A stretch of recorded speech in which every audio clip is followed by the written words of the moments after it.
Hello guys, welcome back to the channel. And this today's video I'm going to show you how you can edit offline on CapCut PC or laptop. Alright guys, here I have created a project on my CapCut PC, and let's just drag this video first to the timeline.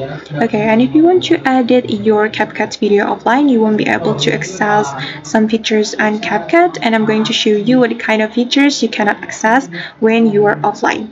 So the first one is text, so we won't be able to add text to our video if we are offline.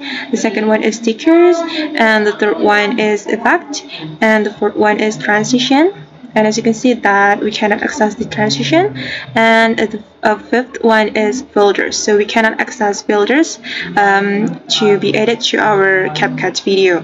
And then we cannot access the animation as well, so just click on the video like this, and if you want to put animation, you should have internet connection. So all we can do is CapCut basic editing.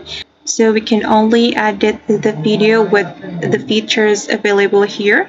So we can only split the video or reverse the video. You can also mirror the video or cropping the video, rotate as well.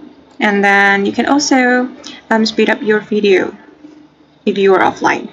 So if you want to speed up your video, you just need to click on speed up, and then you can also edit the audio of your video. You can volume up or volume down. You can also put fade in or fade out effect, and then you can still do noise reduction and loudness normalization of your video.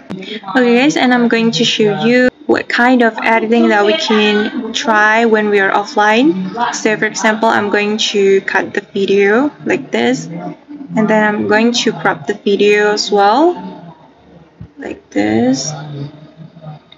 Click on confirm. Okay, and for example, I'm going to make it slower. Okay. Alright guys, and that's all the way to use CapCut offline on PC. I hope this tutorial will be helpful for you. Thank you so much for watching, and see you on the next video.